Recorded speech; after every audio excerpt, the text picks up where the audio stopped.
ఈరోజు వాగ్దానంగా పరిశుద్ధ గ్రంథాలు తెరిచి కీర్తనలు 22, 29వ చరణాన్ని మనం చూస్తే, భూమి మీద వర్ధిల్లుచున్న వారందరూ అన్నపానములు పుచ్చుకొనుచు నమస్కారము చేసెదరు. తమ ప్రాణమును కాడుకొనలేక మంటిపాలగు వారందరూ ఆయన సన్నిధిని మోకరించెదరు. దేవుని నామానికి స్తోత్రం కలుగునుగాక.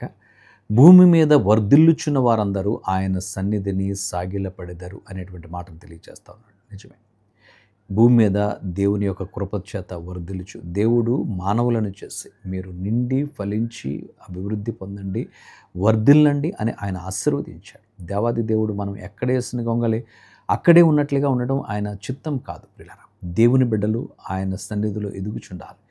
ప్రియుడ ఆత్మలో వర్ధిల్లుచున్న ప్రకారం అన్ని విషయాలు సౌఖ్యంగా ఉండాలి అనేటువంటి విషయాన్ని భక్తుడు తెలియచేశాడు.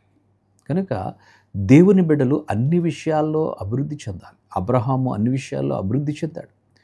మన జీవితాల్లో ఎక్కడేసిన గొంగళి అక్కడే ఉండడానికి వీల్లేదు. సంకుచిత స్వభావాలతో అలా ఉండిపోవడం దేవుని చిత్తం కాదు.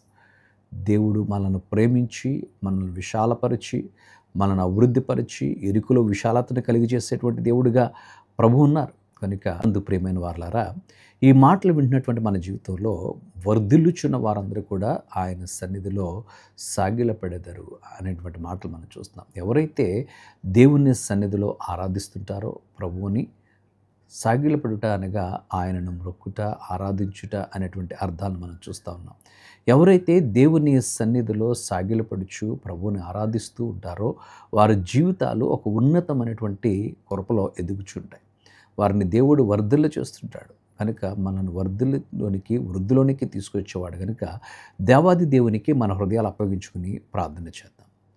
పరిశుద్ధుడా, నీకు వందనాలు. ఈ కొద్ది మాటలు మా వినికిలో దీవించండి. నీ యందు భయభక్తులు గల వారిని నీవు వృద్ధి పొందించేవాడుగా ఉన్నావు నాయన. మా ప్రియుల జీవితాల్లో నీ పరిశుద్ధ జోక్యం కలిగించుకొని నిండారుగా దీవించి అన్ని విషయాల్లో నీ కృపా సమృద్ధిని దయచేయమని యేసు నామమున అడిగి వేడుచున్నాము తండ్రి. ఆమేన్.